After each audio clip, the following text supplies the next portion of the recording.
Atendendo a pedidos, está começando agora uma série de aulas de desenhos do zero. Você literalmente não precisa saber nada para começar a desenhar comigo. Mas se você souber, acompanhe também, que em algum momento vai ter coisa nova para você. Daqui para frente vai ser um curso completo. Então cola comigo e vamos desenhar.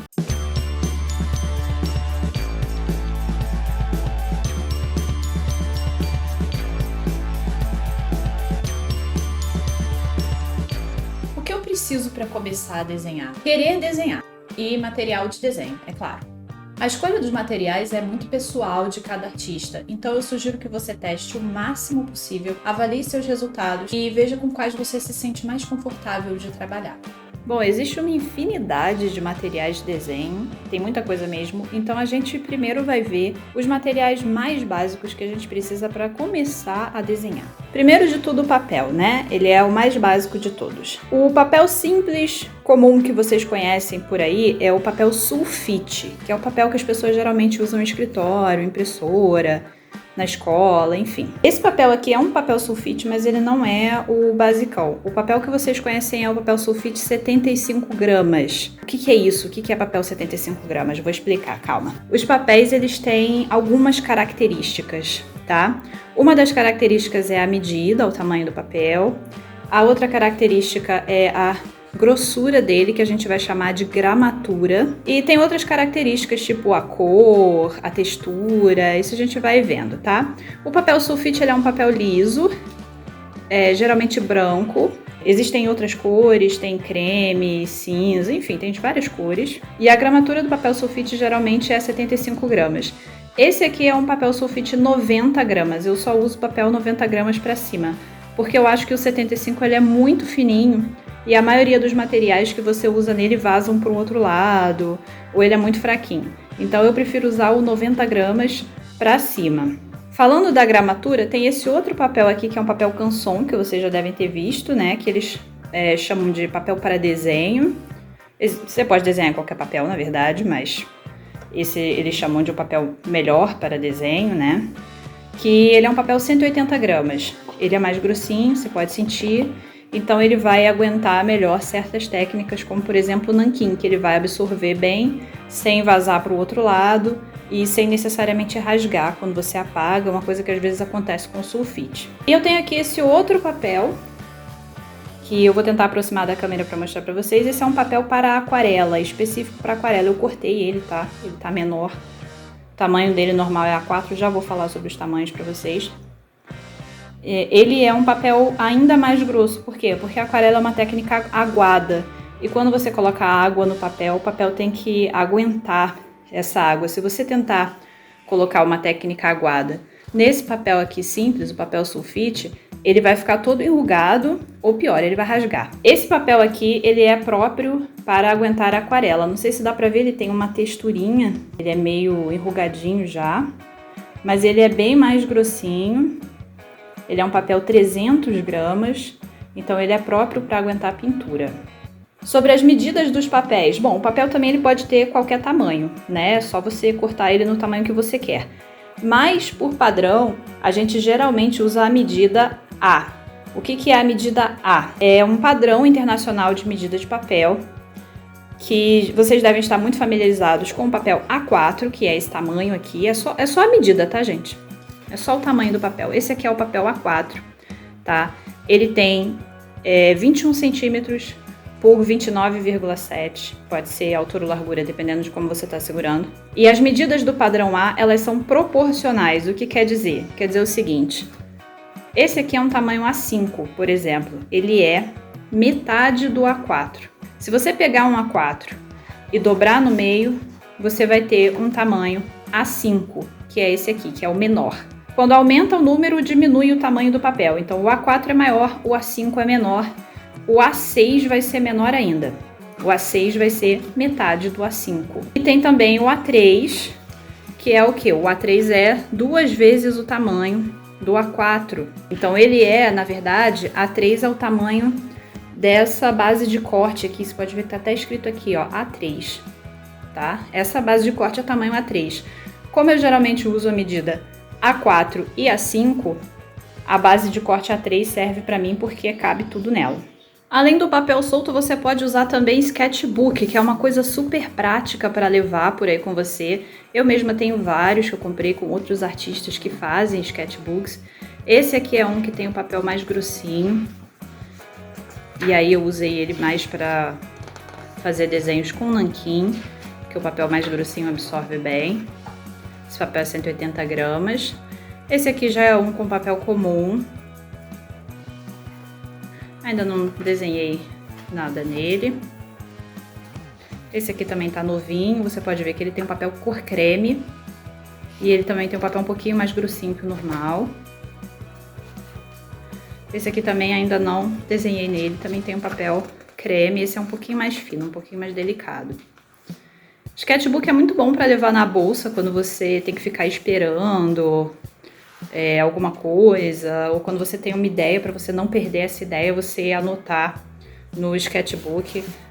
Assim, apesar de ter um nome diferente em inglês, gente, o sketchbook nada mais é do que um caderninho de desenho para você rabiscar, anotar as suas ideias e aí depois você passar esses desenhos para uma folha maior, se você quiser.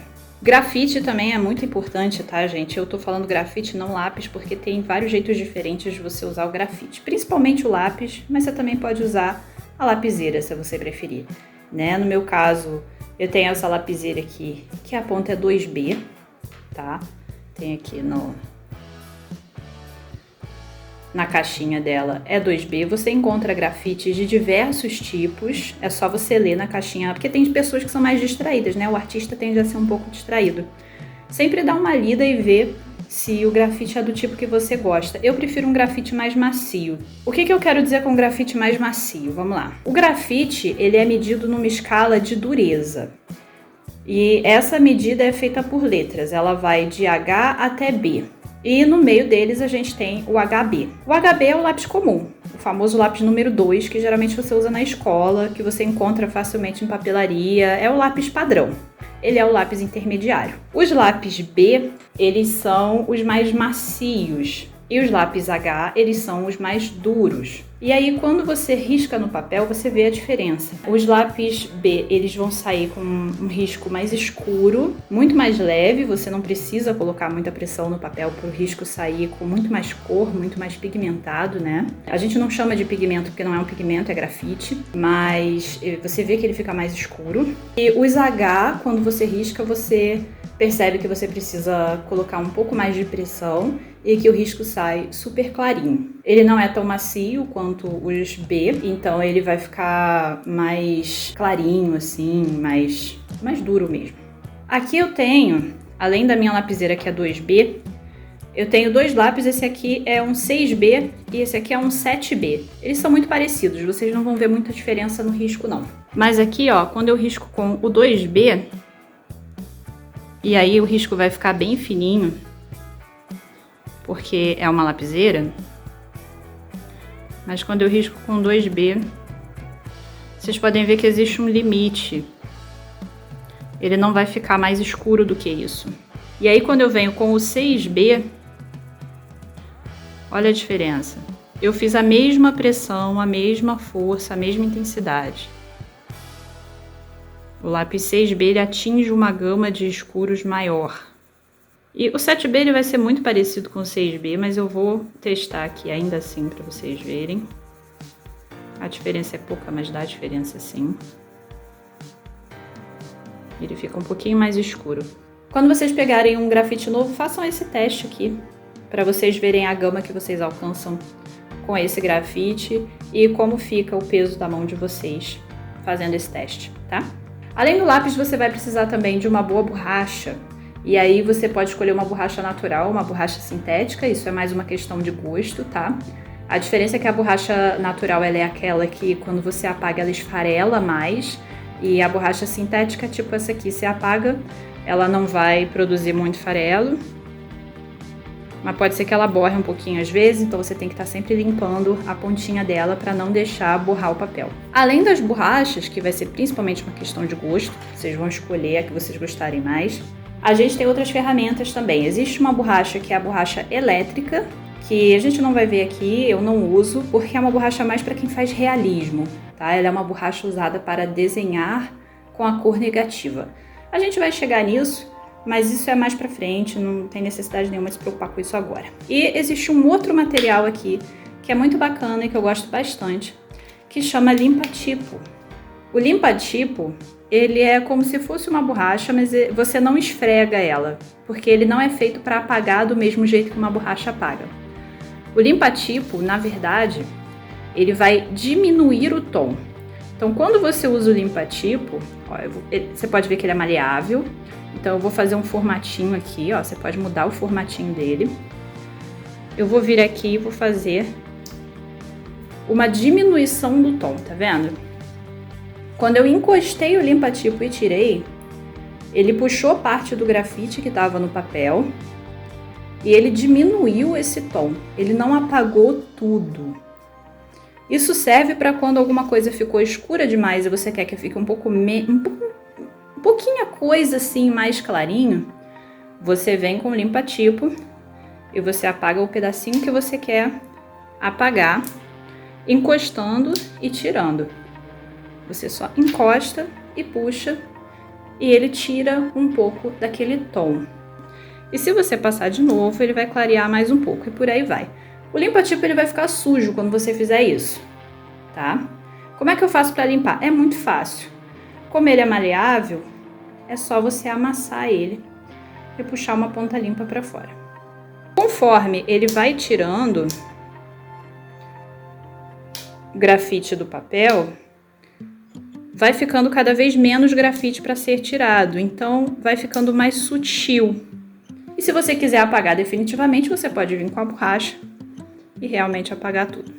São funções diferentes. O limpa-tipo ele não pode ficar aberto por aí, muito importante, tá? Ele tem sempre que ficar guardadinho. É bom que você tenha uma caixinha para ele vem com a caixinha dele, então você pode guardar ele de volta na caixinha. Eu particularmente acho esse formato dificinho de guardar, que ele era um quadradinho quando ele veio. Então eu tento fazer o quadradinho de novo para guardar ele aqui dentro. Mas uma das melhores caixas que eu já vi foi aquelas cápsulas, tipo de Kinder Ovo ou de Gacha. Você bota ele dentro, pronto, fica protegidinho para ele não ressecar. Ele tem uma vida útil, mas ele dura bastante tempo se você guardar ele fechadinho assim. Chegamos à minha parte favorita do desenho, arte final. Muita gente não gosta, não sei porquê, para mim é a melhor parte, a parte mais divertida. E a gente vai precisar de uma grande variedade de canetas. A gente chama essas canetas de canetinha nanquim ou caneta técnica. Existem dois tipos de caneta técnica, a recarregável e a descartável. A recarregável eu tive uma vez na vida para nunca mais. Dá muito trabalho recarregar. Ela tem uma pena fininha, que é difícil de limpar e às vezes quando você vai colocar de volta ela entorta. E elas são caríssimas. Então assim, como eu falei, é uma questão de gosto. Eu não gosto da caneta técnica recarregável, mas se você quiser experimentar e gostar, não é impossível. Eu conheço pessoas que usam, mas a maioria das pessoas usa as descartáveis. Elas são seguras, não são de vazar. Eu, por exemplo, nunca tive uma caneta descartável que tenha vazado, recarregável já, mas de novo, eu não me dei bem com a recarregável, tanto que eu não tenho uma. Né? A recarregável, você abre ela e dentro dela tem um tanquezinho que você enche com um nanquim comum que você compra na papelaria. A descartável não, você não abre ela. Ela é assim, você usa quando ela acabar, você joga fora. A descartável, quando acaba o nanquim, você tem que abrir, lavar, secar, encher de novo e montar ela de volta com cuidado, para não estragar, para ficar bem fechadinha, para não vazar. Existem canetas de várias marcas, vocês podem ver aqui, as que eu uso são da Staedtler, eu nem sei falar esse nome direito. É uma marca que eu gosto bastante, mas eu também recomendo as da Sakura ou as da Unipin, que eu acho que são as mais baratas, as mais acessíveis para quem está começando. Tem vários números aqui, essa numeração se refere à ponta da caneta. A 0.05, né, ou a 0,5, 0,1, a 0,2, a 0,3 e a 0,5. Existem outras, tem 0,6, 0,7, 0,8 e por aí vai. Eu já tive até a 1,3. Eu não gosto muito das canetas muito grossas, porque a minha arte final ela é mais fininha. Então eu uso até a 0,5, a 0,8 no máximo. Para quem está começando, eu recomendo a 0,3, a 0,5 e a 0,8. Assim você vai ter uma caneta média, que vai ser a que você vai usar mais, Uma mais fininha para fazer os detalhes e uma mais grossa para fazer preenchimento e o contorno mais grosso que você precisar fazer. Vou testar elas aqui rapidinho para vocês verem. Muita gente tem dificuldade com essas canetas por uma questão de precisão. É muito fácil você estar desenhando e fazer uma linha tremida com ela e sentir que você perdeu todo o seu desenho. Isso é uma questão de prática. Quanto mais você usar as canetinhas, melhor você vai ficar e mais firme a sua mão vai ficar. Se você quiser praticar antes de fazer a arte final do seu desenho, eu tenho um vídeo que eu vou recomendar para vocês aí no card, em algum lugar aí na tela, sobre precisão, que ensina como melhorar a precisão e, consequentemente, a arte final. Outra caneta que pode ser muito sua amiga é a caneta gel branca. Você vê que eu preenchi aqui o olho dela todo de preto, mas vamos supor que eu quero dar um brilho e fazer um efeito um pouquinho de reflexo de luz no olho dela. A gente vai chegar com a caneta gel branca e vai fazer um formatinho assim. E aí a gente tem um detalhezinho branco adicionado no preto. Como eu falei, existe uma infinidade de materiais de arte e quando a gente chega na parte de adicionar cor do preenchimento da arte, é que a gente se depara com tanto material que fica até difícil de escolher. Eu vou mostrar alguns aqui para vocês. Esse aqui é um vidro de nanquim, que ele serve tanto para fazer arte final, você pode fazer com pena, com pincel, pode usar para encher a caneta técnica recarregável, ou você pode praticar uma técnica chamada nanquim aguada.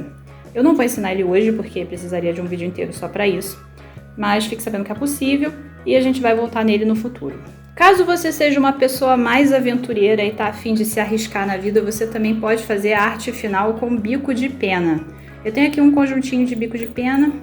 Também é super fácil de encontrar, você acha na internet, em papelarias, em lojas especializadas em material artístico. E um vidro de nanquim. Esse aqui é nanquim profissional. A gente vai molhar a caneta um pouquinho no nanquim. Geralmente a gente não molha aqui não. Geralmente a gente tira com esse conta-gotas aqui e coloca em um potinho. É que a bonita, a esperta aqui não trouxe o potinho. Então eu vou viver perigosamente e vou enfiar a caneta lá dentro. A maioria das pessoas não se sente muito confiante para usar o bico de pena porque é uma técnica que requer muita precisão e ele borra facilmente, que é uma beleza. Qual é a vantagem do bico de pena? É que dependendo, claro, do tipo da pena que você está usando, essa aqui é uma mais grossinha, e do peso que você coloca, ele vai fazer uma linha completamente diferente. Aqui eu caguei o desenho, tá? Mas aqui você vê, ó, que tem um traço fininho e aqui ele engrossa. Aqui, ó, vou mostrar um pouquinho dos tipos de linha que você consegue com essa ponta de pena aqui.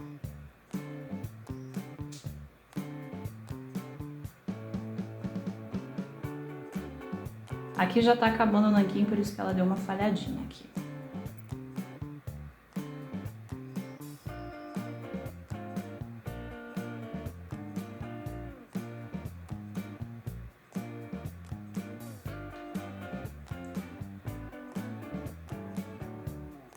Com essas pontas você também consegue fazer efeitos caligráficos, tá?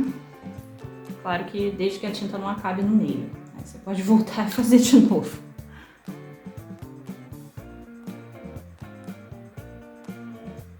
Eu particularmente gosto muito do efeito do bico de pena, fica muito bonito.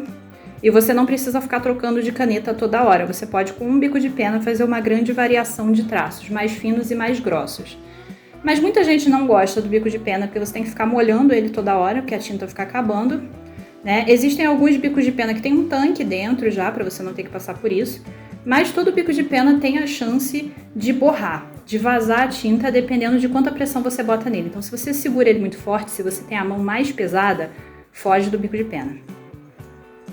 Fica na caneta técnica mesmo, que é mais seguro. O material mais conhecido de todos e que eu acho que todo mundo já usou é o lápis de cor. Eu, particularmente, não uso muito lápis de cor, tá? Mas quando eu uso esses aqui. Vocês podem ver que eles estão praticamente novos. De tanto que eu não uso. Mas eu uso principalmente esses aqui, que são lápis bem macios. Quando vocês forem procurar lápis de cor, procurem lápis macios. E existe técnica para usar eles também, mas lápis de cor é assim, é muito trabalho braçal, você tem que ficar lá muito tempo riscando e tal. Eu sou uma pessoa mais dinâmica. O que eu realmente gosto de usar para pintar é aquarela. Esse estojinho aqui que vocês estão vendo é um estojinho de bala. Ele não é, isso aqui não é a marca da aquarela, tá? Isso aqui é uma bala. Esses aqui são half pans de aquarela, tá? Existem uns que são os pans, né? Que são o dobro do tamanho. O half pan, ele é metade do pan. E eu coloquei eles nesse estojinho aqui pra ser mais fácil de levar comigo. Além desses aqui, eu tenho também esse outro tipo de aquarela aqui. Tem bem mais cores ali, tá, gente? Aqui eu não vou pegar todos agora. Mas eu tenho esse outro tipo de aquarela aqui também, que é a aquarela do tubinho, que também é tranquilíssima de usar, dura muitos anos, essa minha antiga beça. Você acha facilmente nas papelarias, tá? Ele vai ser provavelmente num tubinho de plástico. Hoje em dia acho que ele já nem é mais feito nesse tubinho de alumínio. E tem vários outros tipos de tinta, por exemplo, tinta óleo, que eu não vou abordar aqui no canal porque eu sou alérgica a tinta óleo, e ele é muito mais para quem pinta tela, que é uma coisa que eu também não faço muito. Tem tinta acrílica, tinta guache, tem giz pastel, tem pastel oleoso e pastel seco. Enfim, todos esses materiais são materiais válidos e é bom, assim, você praticar com eles de alguma forma. Se você for pintar com tinta, você vai precisar também de pincéis. Existe um kit, que é esse kit aqui, tem ele de várias marcas, tá? Esse aqui é da Faber-Castell, que é esse kit aqui que ele vem com pincéis diferentes, com numerações diferentes, tá? Você tem o pincel fininho, você tem os pincéis mais redondinhos, você tem o pincel chato. E tem outros tipos de pincéis também, aqui tem os pincéis de maquiagem, acreditem vocês... acreditem vocês ou não, eu uso pincéis de maquiagem para desenhar. E tem alguns pincéis aqui tigre, que são pincéis de pintura mesmo, que eu comprei para desenhar e não para pintar na parede. Caso você queira seguir o caminho da arte digital, você vai precisar de um computador, uma mesa de desenho, também conhecido como mesa digitalizadora, e um programa para você desenhar nele, um software de desenho.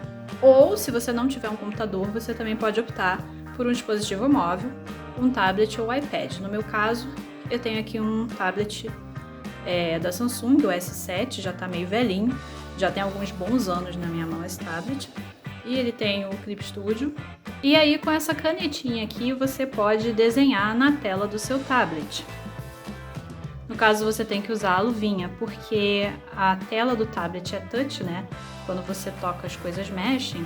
Mas quando você encosta e desenha com a luvinha, viu? A luva ajuda a proteger da função touch da tela. E aí você pode seguir desenhando no tablet. Sobre os tablets para computador, tá? Existem de vários tamanhos, mas basicamente eles se dividem em dois tipos. O tablet que é de superfície e o que é display, que é esse modelo que vocês estão vendo aqui.